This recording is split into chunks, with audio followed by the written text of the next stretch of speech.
क्या आपको पता है अमीर लोग टैक्स से कैसे बचते हैं जबकि गरीब और मध्य वर्ग हमेशा टैक्स के बोझ में दबे रहते हैं। क्या आपने कभी सोचा है कि कंपनियां आम आदमी से ज्यादा ताकतवर क्यों होती है? आज हम रिच डैड पुअर डैड किताब के चौथे अध्याय की ऐसी सीख जानेंगे जो आपके जीवन और सोच को बदल सकती है। यह अध्याय दो बहुत ही महत्वपूर्ण बातें सिखाती है। टैक्स का असली इतिहास और इसका उद्देश्य क्या है, अमीर लोग टैक्स से कैसे बचते हैं और कॉरपोरेशन की शक्ति का लाभ कैसे उठाते हैं। पुअर डैड और रिच डैड के सोच में फर्क। पुअर डैड यानी लेखक के असली पिता सरकारी नौकरी में थे, टैक्स को एक नागरिक कर्तव्य मानते थे। उनका मानना था कि अमीरों को टैक्स देना चाहिए और सरकार गरीबों की मदद करे। रिच डैड यानी उनके मेंटल और अमीर पिता, उनका मानना था कि टैक्स एक आर्थिक रणनीति है। उन्होंने कहा अगर तुम सिस्टम को नहीं समझोगे तो सिस्टम तुम्हें दबाएगा। शुरुआत में टैक्स केवल युद्ध के समय लिया जाता था, जैसे ही युद्ध खत्म होता टैक्स भी खत्म हो जाता, लेकिन समय के साथ सरकार ने इसे अस्थायी बना दिया। टैक्स लगाने का वादा था अमीरों से टैक्स लेकर गरीबों की मदद करना,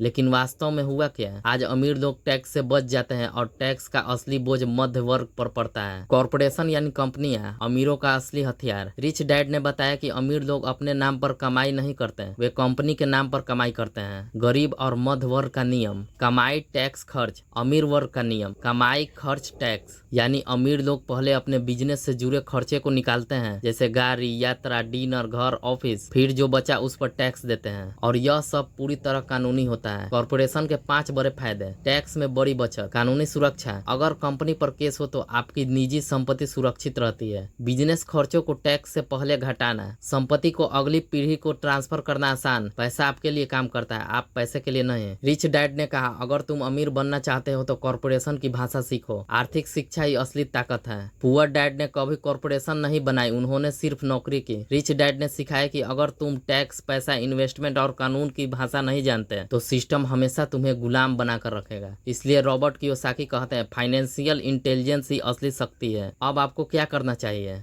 सिर्फ नौकरी पर निर्भर मत रहो, कोई साइड इनकम या बिजनेस शुरू करो। कॉर्पोरेशन, टैक्स और निवेश के बारे में सीखना शुरू करो। अपना फाइनेंशियल लिटरेसी बढ़ाओ, किताबें पढ़ो, कोर्स करो, एक्सपर्ट से सीखो, बिजनेस रजिस्ट्रेशन करवाओ और खर्च को मैनेज करना सीखो। स्मार्ट अकाउंटेंट या टैक्स एडवाइजर की मदद लो। एक प्रेरणादायक सोच, आज की दुनिया में पैसा कमाने से ज्यादा जरूरी है पैसे को बचाना और समझदारी से बढ़ाना। अमीर लोग हर दिन यही करते हैं, वे सिस्टम को अपने पक्ष में चलाते हैं और गरीब लोग सिस्टम के नियमों के बिना समझे उसका बोझ उठाते रहते हैं। रिच डैड पुअर डैड का यह अध्याय हमें एक सीधा और सच्चा पाठ सिखाता है। अगर आप अमीर बनना चाहते हैं तो आपको पैसे, टैक्स और कंपनियों के खेल को समझना होगा। सिर्फ मेहनत से नहीं, सोच और समझदारी से अमीरी मिलती है। दोस्तों, अगर आपको यह चैप्टर समरी पसंद आई हो तो लाइक करें और अपने विचार कमेंट में लिखें। एबिलिटी ऑफ सक्सेस चैनल को सब्सक्राइब करें ताकि आप फाइनेंशियल फ्रीडम की ओर तेजी से बढ़ सकें, क्योंकि याद रखिए कामयाबी आपकी काबिलियत की मोहताज है और काबिलियत आपकी सोच की। हमारे चैनल को सब्सक्राइब कर एबिलिटी ऑफ सक्सेस के साथ जुड़े रहिए।